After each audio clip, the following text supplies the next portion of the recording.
Welcome to our September 2012 cruise to the Mediterranean. On this trip, we visited 5 European countries: Spain, Italy, Turkey, Greece, and Malta. Every destination was once a part of the Roman Empire. Our first visit was Barcelona, Spain. From there, we visited Rome and Naples, plus other Italian destinations. After Italy, we went to Ephesus, Turkey. Next, we traveled to Greece, where we toured Mykonos, Santorini, and Athens. Our last stop was the tiny country of Malta, which we found both beautiful and fascinating. So please, come join us on our cruise to the Mediterranean. That's good. Dee Dee, we sure made some nice friends on the flight over here. We were all looking out the window and one of the men said, "I can tell we're flying over New York now." How did he know? Because, he said, there's the Statue of Liberty. A couple of hours later, one of the men said, "Now we're flying over France." Why did he say that? Because, he said, I see the Eiffel Tower. A few hours later, I said, we're flying over Greece. Why'd you say that, Gary? Because my watch is missing.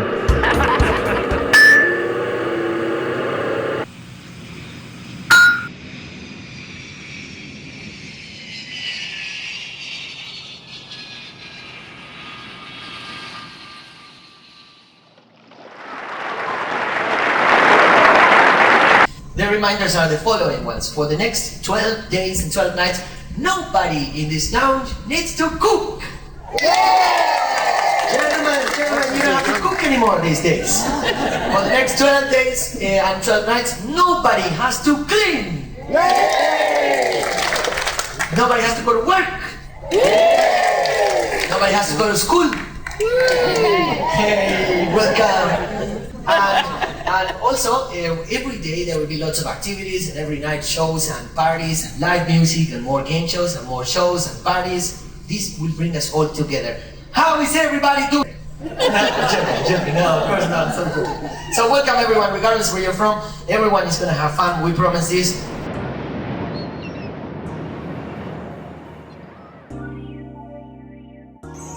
It's a large city.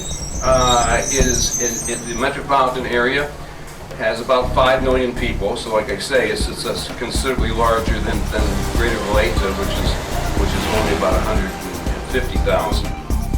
It is the 12th most visited city in the world. It is a city which, amazingly, it trails London, followed by Paris and by Rome, and then Barcelona.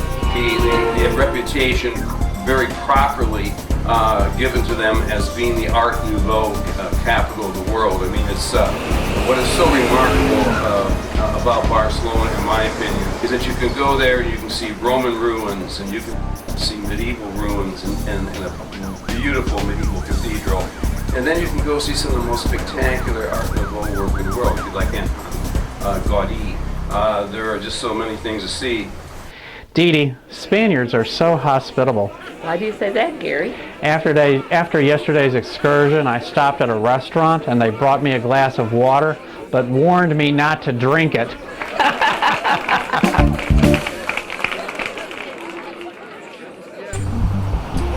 The name, where does the name of the city come from? Well, there is some controversy about this. Historians are not in total agreement. Now, under the Romans, it was Barcino. It was not a major city under the Romans. And one of the northern rivers, the Greeks called it the Iberus River. So Iberia comes from the Greeks. Spain comes from Hispania, from the Latin, from the Romans. This is the entrance to the Parliament of Barcelona, the Catalan Parliament.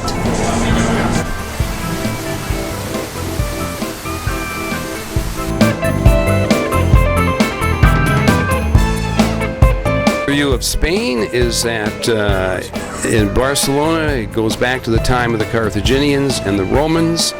It was ruled for 600 years by the Romans, conquered by the Visigoths in the 5th century, became very important in the 8th century when Charlemagne created something called the Spanish Marsh, borderland between France and Spain. That explains why Catalonia has its unique language. It united in the 12th century with the Kingdom of Aragon, became part of Spain when Isabel married Ferdinand in 1492, and was seriously involved in the Spanish Civil War on the side of the Republicans, and seriously suffered the consequences of that under the Franco regime. But today its autonomy has been fully restored, and it's the 4th most visited city in the world.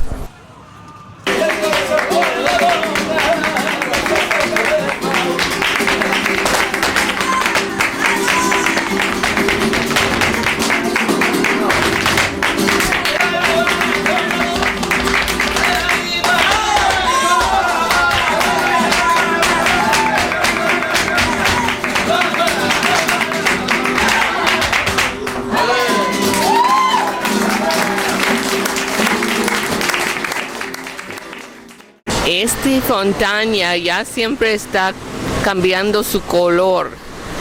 Azul, verde, todos los colores. This fountain is always changing colors. Blue and green and lots of beautiful colors.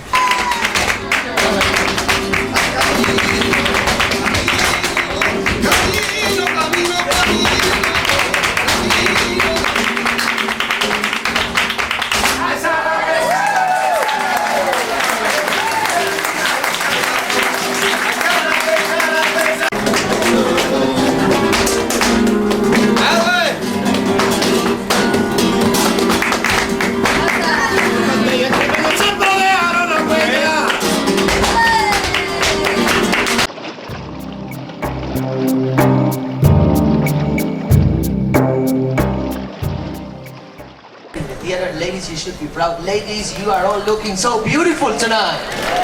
The ladies. On that note, gentlemen, thank you for coming.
Good morning, ladies and gentlemen. Welcome to Rome. We're here at the Basilica of St. Paul outside the walls of Rome.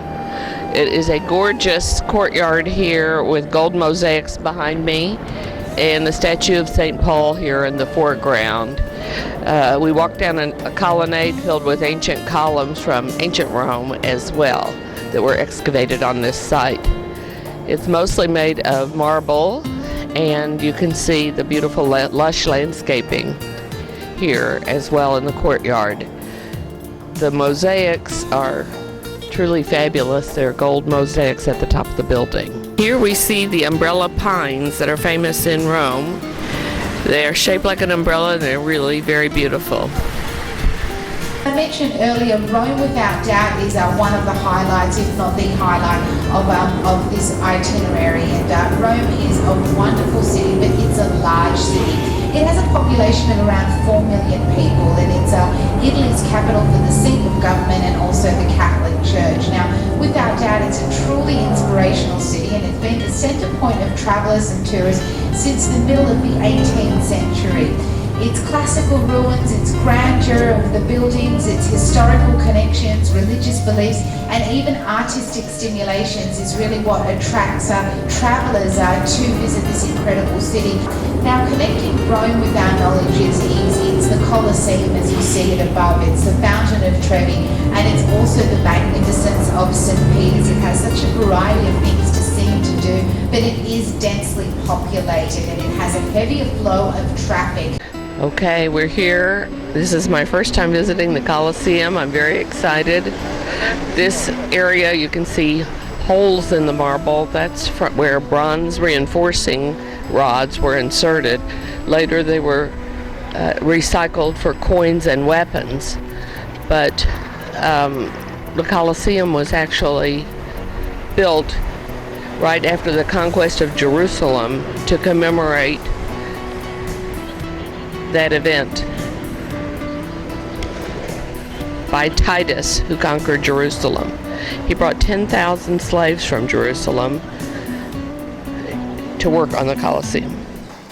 Dee Dee, I went to the Women's Assertiveness Training Seminar on the cruise ship. Several women from last year's seminar came back to tell their experiences. The first woman said, "I told my husband after assertiveness training that I would no longer cook his dinner. After the first day, I saw nothing.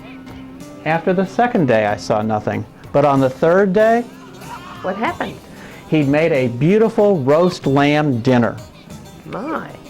The second woman said, "After assertiveness training, I told my husband I would no longer do his laundry. After the first day, I saw nothing. After the second day, I saw nothing. But on the third day, What happened? he had done not just his laundry, but my laundry as well." My, oh my. The third woman from Italy said, "I told my husband I would no longer do his grocery shopping. After the first day, I saw nothing. After the second day, I saw nothing. But on the third day, What happened? on the third day, I could see a little bit out of my left eye." And so this is the inside of the Colosseum. Now, the Colosseum originally was built in 72 AD on the site of Nero's palace, and it was where the gladiators' games actually took place. And gladiators were effectively soldiers in training, and they were asked to fight against war criminals or even animals to death. And it was a sport back then, and of course it was the rich man's sport. And visiting inside of the Colosseum nowadays, even walking in the Colosseum, you can almost feel the roar of the onlookers at a time where wealthy citizens and emperors actually ruled this incredible empire, which of course is the Roman Empire. And it really is an inspiring feeling to walk right inside of the Colosseum. If a gladiator won the fights 3 times, they were allowed to have their freedom, but the odds were very much against them.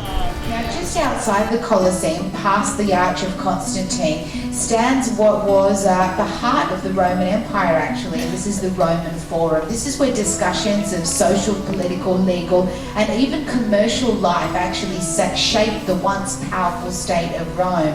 Now, many emperors and high-powered senators actually continuously built and renovate the Roman Forum, and each time, of course, they would have victory. They'd build a triumphant arch. So walking through the Roman Forum, you actually see a lot of different triumphant arches, and also temples, which makes this place so intriguing. And of course, it's the heart and the mind of the old Roman Empire, and it's an absolute experience to walk right down the middle, Via Sacra, and on one side you've got Capitoline Hill, and on the other side you have the Palatine. So once again, you're slicing right through the ancient Roman life, ancient Roman society by walking into the Roman Forum, and the Roman Forum is right next to the Colosseum. This is the Arch of Titus that commemorates the destruction of Jerusalem in 71 AD and the transport of some 10,000 slaves from Jerusalem to work on the Colosseum. Fountain, and without doubt it's the most famous and most beautiful fountain in Rome, if not in Italy, and dare I say the world. But it is a rite of passage for anyone who's going to visit Rome to see this incredible fountain, because really it is absolutely awesome. And it's truly spectacular, and it's huge. People don't realize how huge Trevi Fountain is. Now, legend has it, or rumour has it, that if you toss a coin in over your shoulder, that you're destined to come back to Rome. So if you're going to go to Trevi Fountain, make sure that you do that. But also keep in mind, and I researched this on the internet, so I see tourists tossing millions and millions of coins over their shoulders. If you want to keep this in mind, every day around 3,500 euros is tossed into Trevi Fountain a day. So if your guide tells you throw 2 coins, throw 3 coins, she's definitely in for a cut of the money, so do keep that in mind. It's only 1 coin to return back to Rome, so please do keep that in mind and definitely enjoy the experience. Hey, Dee, why don't Italians like Jehovah's Witnesses? I don't know. Why don't Italians like Jehovah's Witnesses? Italians don't like any witnesses.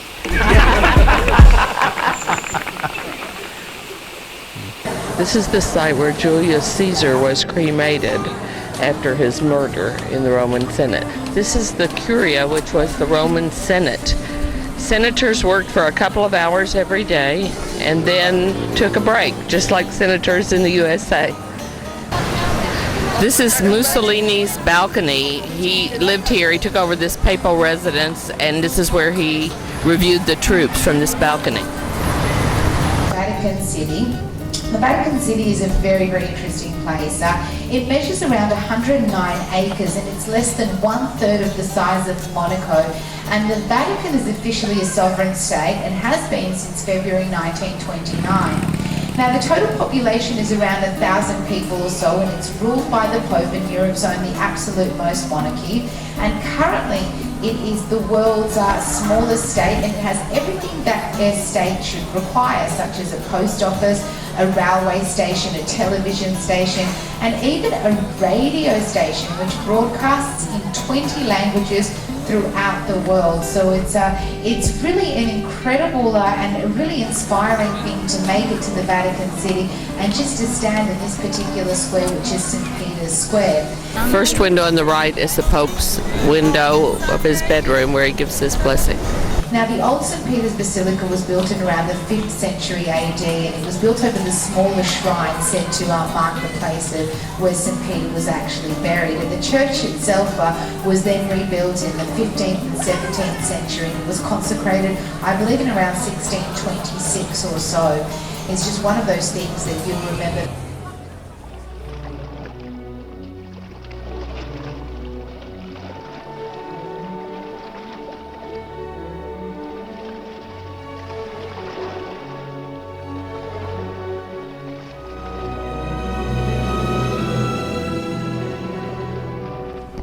So Naples was founded by Greek settlers in around the 7th century BC, and firstly it was named Parthenope, but later on it became Neapolis, meaning new town, or Naples as we know it today. It was the influence and city planning of the Romans who really helped to develop it further, with Pompeii and Herculaneum standing as proof.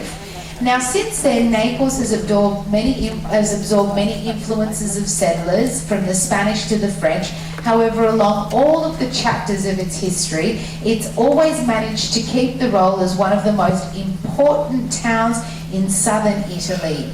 Now, Naples itself mostly was destroyed by an earthquake, and also by being heavily bombed during World War II. So many of the buildings that you will see were erected during the architectural boom of the 1980s. Now, it stands as the capital of the Campania region. It's the third largest city in Italy, and it has a population of around 3 million citizens. Now, this particular slide introduces you to the most famous modern creation of Naples, and that, of course, is the Margherita pizza. Now, it's said that it's said in the late 17th century that the first pizza arrived on the scene. However, the real triumph came in 1889 by a gentleman known as Raphael Esposito, who created the Margherita pizza to honour the Queen of Consort then, who was known as Margherita of Savoy. And being a patriotic Italian, he wanted his pizza to reflect his patriotism, and so he decided that he'd use the colours of the Italian flag. So you've got the red for the Pomodorino that's used in the Pomodorino sauce, you've got the white, which of course is the mozzarella, and then you have the green, which is the basil, and here we have the Margherita pizza, and simply the best pizza that you can find, and that's in Naples, or at least in the Campania area. So whatever you do, the thing to try, the flavour to have in this area is definitely the Margherita. We're here on the Isle of Capri overlooking the Bay of Naples. We had a nice ride over on a beautiful hydrofoil, smooth as it could be. Now we're looking at the limestone cliffs and the harbor area here in Capri as we prepare to take a tour of this beautiful island. It's been inhabited more than 3,000 years. It's believed that people have been here a long, long time. The Roman Emperor Tiberius was from here and lived atop one of these hills. These rock formations are called faraglioni. They're large rock formations created by erosion in the ocean, and they're the home of a blue lizard, which only lives on one of these rocks. It's nowhere else in the world, these blue lizards. This is the most beautiful garden in the Isle of Capri. The statues on my right represent the 4 seasons. And you can see all the variety of Mediterranean flowers. They make a local perfume out of dozens of local flowers.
Everyone remembers the Costa Concordia cruise ship disaster of last winter. But the Italians are trying to keep their sense of humor about it. So here goes. How are drinks served on the Costa Concordia? I don't know, Gary. How are the drinks served? On the rocks. What vegetable accompanies your dinner on the Costa Concordia? I don't know what vegetable. Leeks. How is the Costa Concordia much like the Italian economy? I don't know. The bottom has fallen out of both. And finally, how do you find the fastest exit on the Costa Concordia? How do you find the fastest exit? Follow the captain.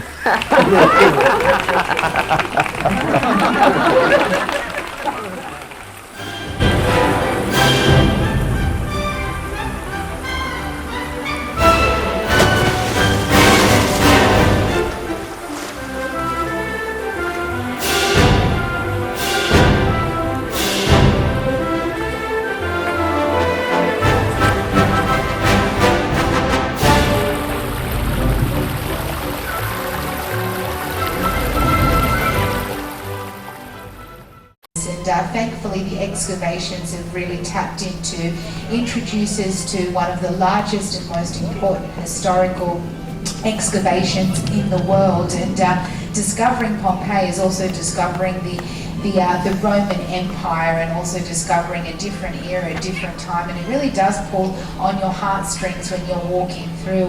It's a wonderful archaeological site, and I hope that you all get a chance to visit. Now, the brother site is Pompeii, and Pompeii originally was founded as a Greek colony, and it became part of Rome in around 200 BC. Originally, when it was built in an oval shape, and it measured around 3 kilometers. And the city consisted of a theatre, an amphitheatre, a gladiators' court, temples, and even 3 large public baths, which made it one of the largest cities of the area at its time. Now, Pompeii highly prospered as a trading port due to its location on the bay. Dee Dee, what a great time we're having in Italy. Don't you think? Fantastic. Hey, that reminds me. Do you know how an Italian gets into an honest business? No, how does an Italian get into an honest business, Gary? Usually through the skylight. Do you know how they advertise surplus World War II rifles in Italy? No, how do they advertise surplus World War II rifles in Italy? Never fired, dropped only once. And finally, do you know why our Italian chef knows so much about horses? No, why does our Italian chef know all about horses? Because he used to work in an Italian restaurant. We do know that because in all the rooms they found a lot of gladiator uniforms and gladiator arms, so that's why we know the second use of it. Okay? I like to remind you that the gladiators were on those days were considered just like our sport people, like tennis players or football players. Okay? Roman towns of Pompeii and the resort town of Herculaneum. Now, Mount Vesuvius stands tall at around 1,200 meters, or I think that's 4,200 feet, and it's only 9 kilometers away from where the ship is docked, and literally it stands as a reminder of the power of nature. It's still regarded as an active volcano, although the last recorded eruption was in 1944, and you can actually hike towards one of the highest points with the professional alpine guide and get an incredible view of the Bay of Naples, Tension filled the sky, black smokes filled the sky, and the earth began to rumble, and then the eruption of Vesuvius started, and ash deposits and lava actually started to slide down the western slope of Vesuvius at around 50 miles an hour. So they literally covered the towns of Pompeii and the towns of Herculaneum. And of course, we're fortunate enough now. I like to tell you that this theater was made with the 3 seating area sections. 3 seating area sections, okay? Where we have those white stones down at the bottom here, let's say those 4 rows of white stones going around, this was the first seating area, okay? And then where the blonde lady is sitting there with the white trousers there, where that the other lady is walking along, okay, there was a corridor all the way around it, dividing the lower from the middle section. The middle section was the largest one. Those rectangular white stones you see up there, those are the original stone seats of the middle section.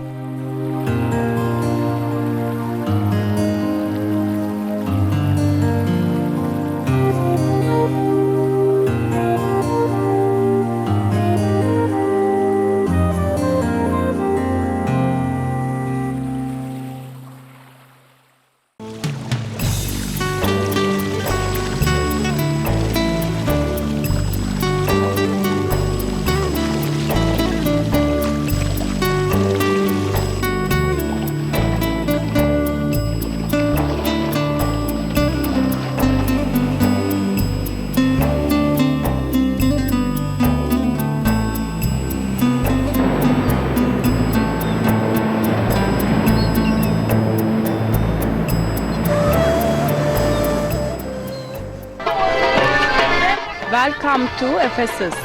Thank you.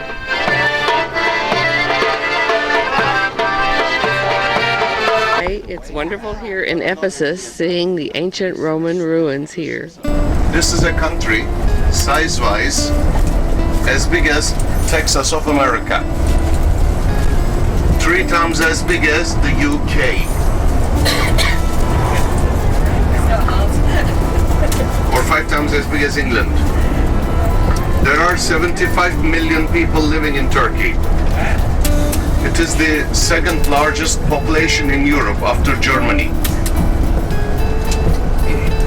99% of Turkey's people are Muslims. It's a secular Islamic republic where the state affairs and the religious affairs are totally separated.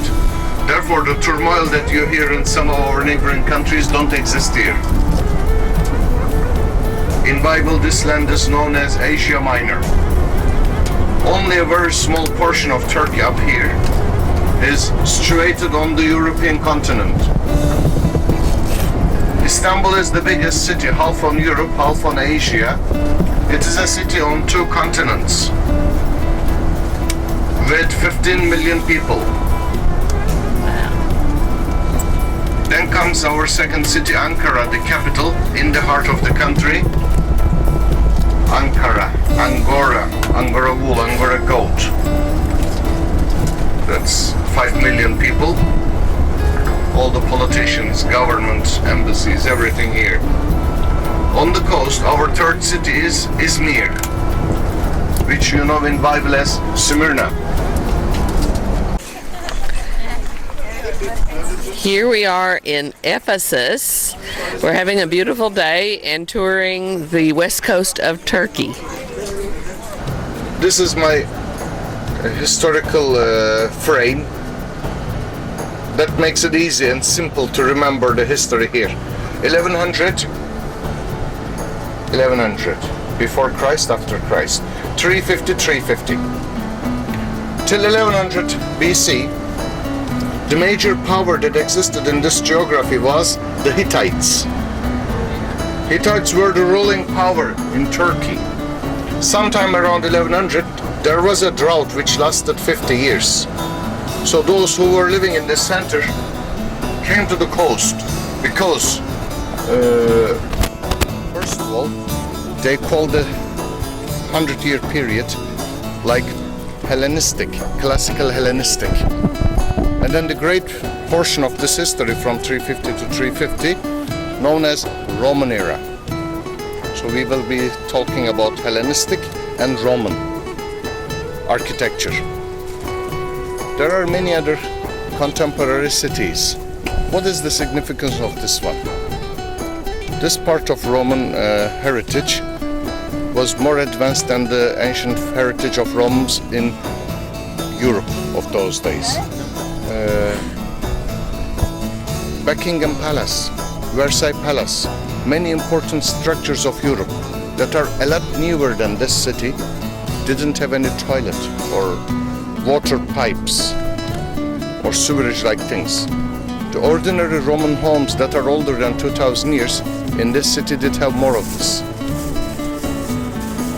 One of the first cities in the world history which has a city plan. This is the theater of Ephesus, where people were gathered not just for entertainment, but to hear proclamations from the rulers. Each family would send one representative to the theater to get whatever rules or news were coming down from on high. So they know that every Roman city was built to accommodate 1/10 of the population, because a family averaged 10 people. They would send 1 in 10 to sit in the theater and get the rules or the news from on high.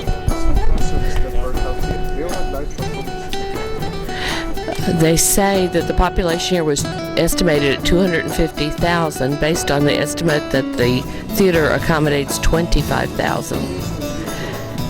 There are concerts given here like Elton John and other famous artists like Yanni have come here and done concerts in this theater, which is acoustically excellent. Just for perspective, Pompeii was a city of 40,000. This was a city of 250,000, and it's much larger than Pompeii was, and much more excavation.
We're here at the ancient library of Ephesus that has been reconstructed after it was inundated by the erosion of the nearby mountain that covered it all in dirt.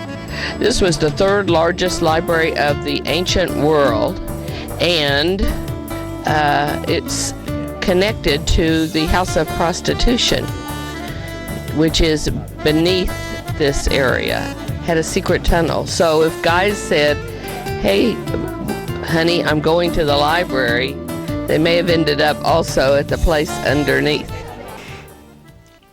Dee Dee, did you know that tomorrow there is going to be a full solar eclipse over the Mediterranean? Oh, wow. I overheard one of our fellow passengers ask the captain, "Is it okay if I go outside to watch the solar eclipse?" Do you know what the captain said? No, what did the captain say? He said, "Sure, just don't get too close." Here we see a menorah inscribed on the steps of the library. It's with its 7 branches for candles, the symbol of Judaism. So there were Jewish people, Christian people, all kinds of people met in this cosmopolitan city of Ephesus.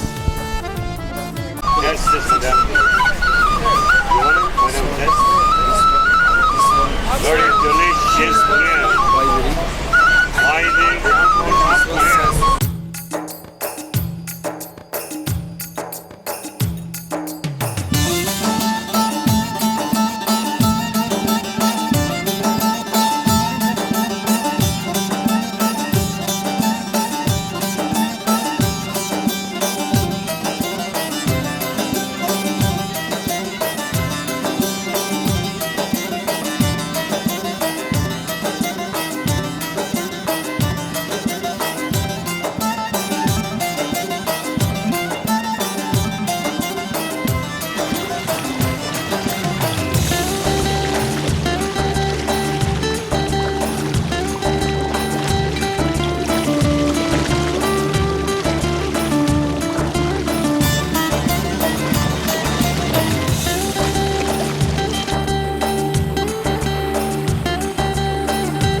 We're here in Mykonos Island, and according to Greek myths, Mykonos was formed by the fossilized bodies of giants killed by the famous Hercules.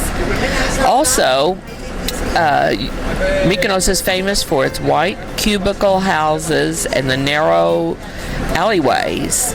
It's almost like a maze. One story is that it was created that way in order to confuse pirates that might sack the town. So it wouldn't be that easy to get in or get out of the narrow walkways with all their winding paths. It's also well known for its windmills. And before me you can see the gorgeous sandy beaches and the blue Aegean. Legend has it that Hercules killed giants and their bodies fossilized and formed this island and some of the others in the area.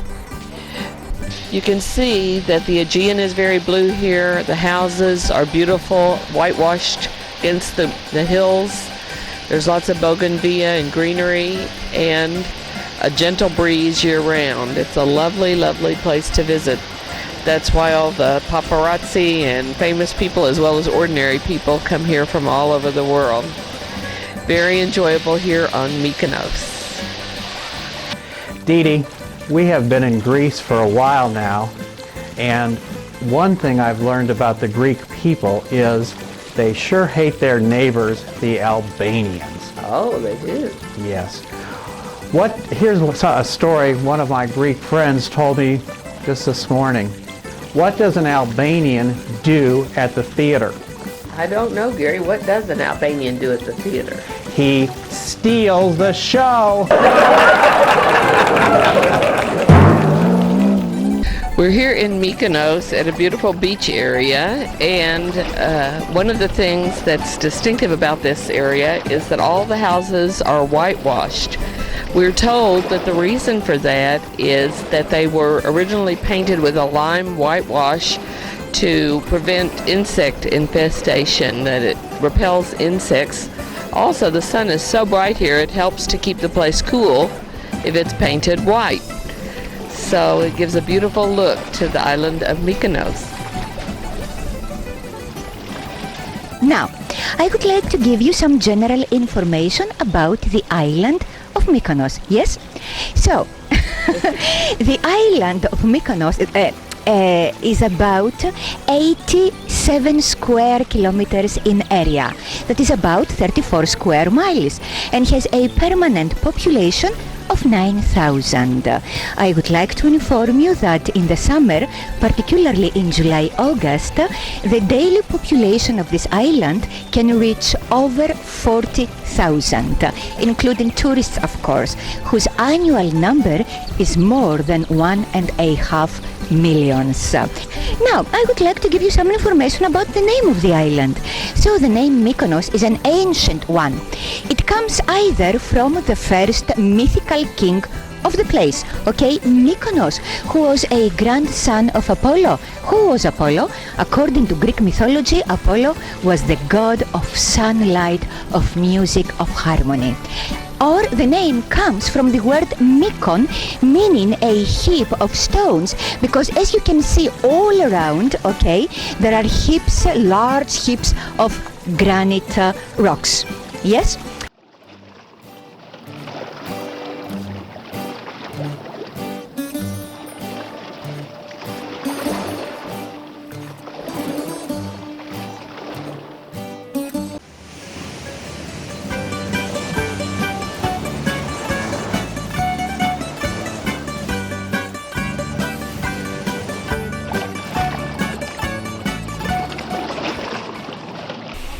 So welcome to Santorini, our beautiful island, one of the Cycladic islands. 6,000 islands we have here in Greece. This is one of the Cycladic ones, created after a big tremendous eruption that occurred here at Santorini 3,600 years ago. Before this big eruption, this tremendous eruption, it was a circular island, and after that we had the creation of this caldera sea basin, cauldron sea basin, and the division of the different islands, Santorini, Thirassia and Aspronissi. in the middle of this caldera basin, you have the two volcanoes, Palea and Nea Kameni, created after the several successive eruptions of the volcano. 15,000 people live on this volcanic island nowadays. 10 million people live all around Greece. Okay. That was beautiful. Here we are at Santorini, formed by a great big volcano centuries ago. It's a big caldera with islands all around the sunken crater of the volcano. The houses are all traditionally painted white on these black volcanic cliffs, so it's very striking, and you can see the cruise ships in the background. This is the dome, the beautiful blue dome of the Catholic Church. These islands were occupied by Venice for some 300 or 400 years, so there's a Catholic presence on the island as well as the Greek Orthodox religion that dominates these days. We're now departing from the beautiful island of Santorini, which has a fascinating history. It was formed by a terrible volcano about 3000 BC. This whole area is a volcanic caldera, so the soil is made of volcanic ash, but it makes it wonderful for growing all kinds of beautiful wines, and this area is famous for that. This area was inhabited as early as 3000 BC, according to cave paintings that were found here, very similar to the paintings found in Crete. Right now, Santorini is one of the greatest tourist attractions in Europe, and the views are supposed to be some of the best on the entire planet due to the black volcanic cliffs and the white buildings above. We've had a great day, haven't we, in Santorini? Dee Dee, we're having a great time in Greece, but they say the Greek economy is in ruins. In fact, the Greek economy is so bad that the government has suspended production of olive oil and hummus. Do you know why the Greek government suspended the production of olive oil and hummus? No, why, Gary? Because it's a double dip recession.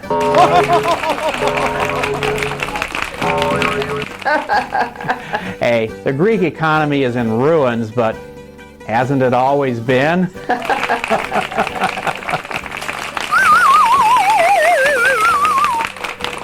In fact, do you know what Greek financial advisors are, what two positions Greek financial advisors are suggesting to their clients? No, what two positions are they suggesting? Cash and fetal.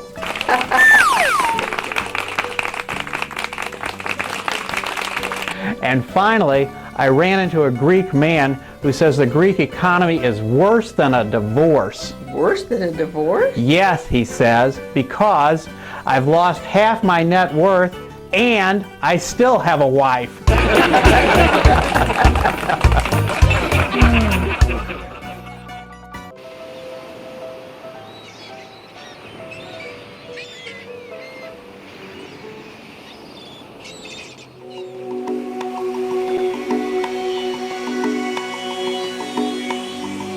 So hello, welcome in Athens. Thank you. And this is one of the most ancient cities of Europe, which was built in the 5th century BC.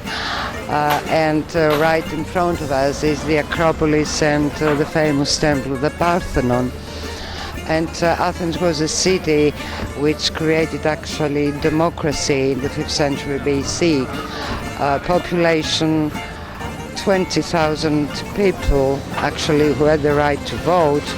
What kind of democracy they created? Direct democracy. The citizens themselves were voting by showing hands. Well, today Greece has a population of 10 million. Athens holds 4 million people, and it's a democracy, but not exactly the same kind of democracy. Today we have democracy by representatives, and we are in Plaka, and Plaka is the old city of Athens, the old neighborhood where the Athenians used to live, always protected by the sacred rock of the Acropolis, with the little streets and flowers and small houses. That's the historic part of Athens. Before us, we see Hadrian's Arch, and this is one of the major meeting points here in Athens. It's from the time of the Roman Emperor Hadrian, long time ago. Speaking of the devil, now here's the devil. Okay? All right? The economic situation in Greece, it sucks. Okay? It sucks. Dee Dee, record unemployment levels have been announced in Greece. Do you know what the 2 worst hit job sectors are? No, Gary, what are the 2 worst hit job sectors? The construction trade and bank robbers.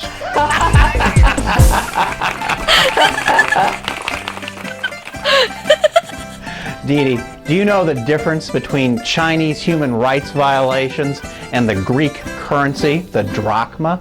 The difference between Chinese human rights violations and the Greek drachma. No, what is the difference?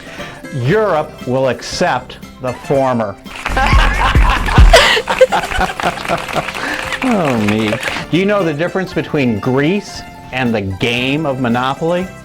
The difference between Greece and the game of Monopoly. No, what is the difference? In Greece, when you run out of money, the bank can just print more.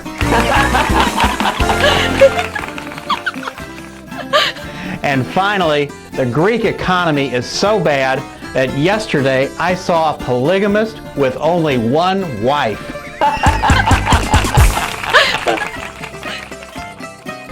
Athens is one of the most amazing historical cities in the world and one of the most influential. It came to its peak in the Golden Age about 5th century BC. And it's at that time that Athens became famous for architecture, literature, math, science, philosophy, and medicine. Such famous Greeks as Sophocles, Euripides, Hippocrates, Socrates, Plato, and Aristotle all came from Athens. Athens only became the capital of Greece, modern Greece, in 1836.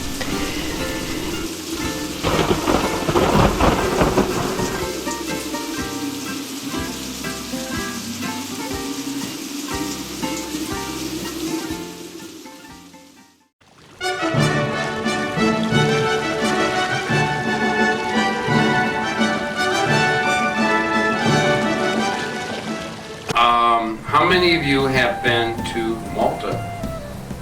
Of Malta, tiny in size, but very important in history. Malta consists of more than 1 island.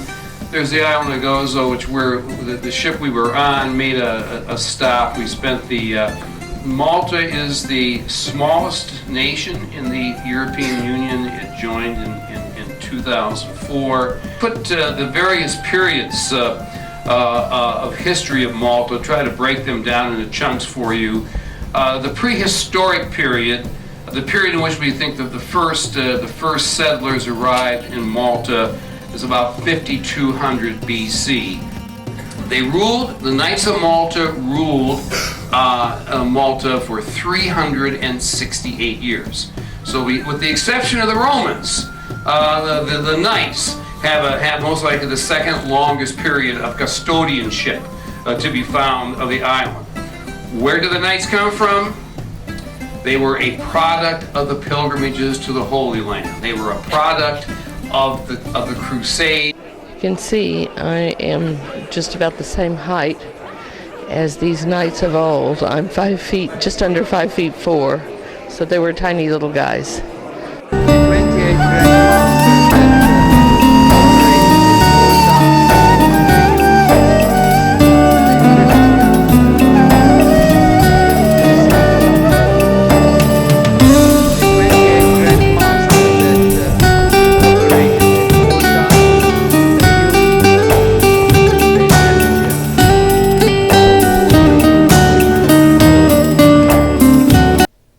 Dee Dee, there are so many different restaurants with so many different cuisines on this ship. Last night I had a hankering for seafood. I called the seafood restaurant and I asked the maitre d', do you serve crabs? Do you know what the maitre d' said? No, what did the maitre d' say? He said, sure, we serve anybody. Come on down.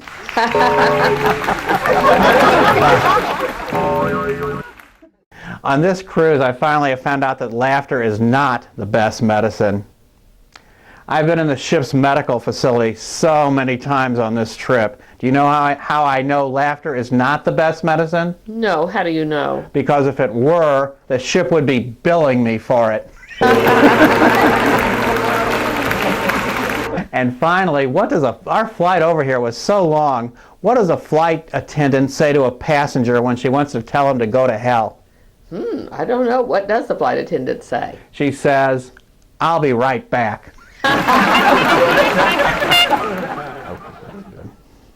This cathedral has the coat of arms of the Archbishop who rebuilt, the Grand Master, who rebuilt Malta after the 1693 earthquake. He was Portuguese, and this is his coat of arms. We're here in the walled city of Medina, here in Malta. This was the previous capital before Valletta, and it is an ancient city. You can see the ancient walls around us. Many invasions happened here, so they were trying to protect themselves from invaders with these thick limestone walls. This island is a source of limestone for many buildings throughout the Mediterranean. Malta is very rich in limestone, and we're having a wonderful visit here in the old city of Medina. Here we're looking out from the old walls of Medina, and there's a panorama. You can see the fields below. They're growing a lot of potatoes, wine. There's vineyards and subtropical kinds of crops. Malta has a population of over 370,000 inhabitants. The largest city in Malta is Valletta, and it's the center of Maltese art and culture. The developers of what is modern-day Valletta were the Knights of the Order of St. John.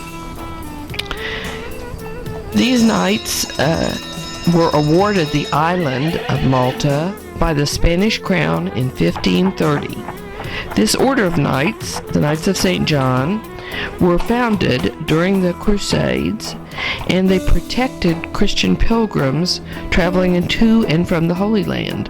So the members of this order of knights were drawn from the most distinguished aristocratic families in Europe. The country's strategic location in the Mediterranean has resulted in a series of invasions by the Phoenicians, Romans, Arabs, Berbers, Turks, and most recently, the British. The official language of the islands is Maltese. It's a language of Phoenician and Arabic background. Due to the British influence, many natives speak English, and the island's largest number of tourists come from the United Kingdom. Malta is very close to Sicily and Italy, and that country has influenced its people, many of whom can also speak Italian. Dee Dee, I went to see the ship's psychic today. You did? But I knew right away she wasn't any good. How did you know? Because she took my check.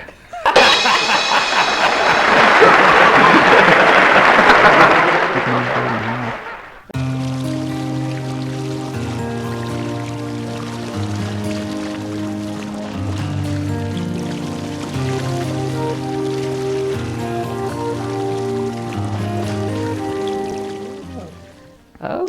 That was a wonderful cruise. Outstanding. But it's nice to be back home too. Barry, I have a question for you. Okay.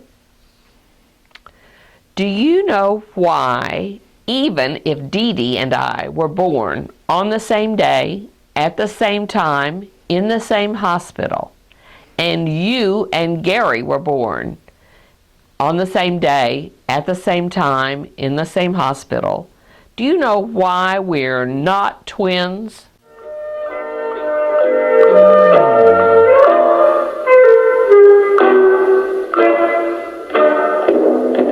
No. Why wouldn't we be twins?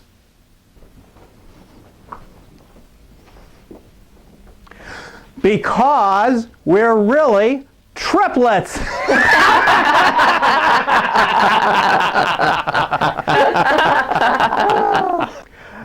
My name is Larry Belzer. This is my wife, Cecilia Belzer. Everyone calls me Cece. Thanks for watching. See you next time on GKS Home DVD. Bye. Bye. Bye. Bye. Bye. Bye. Bye.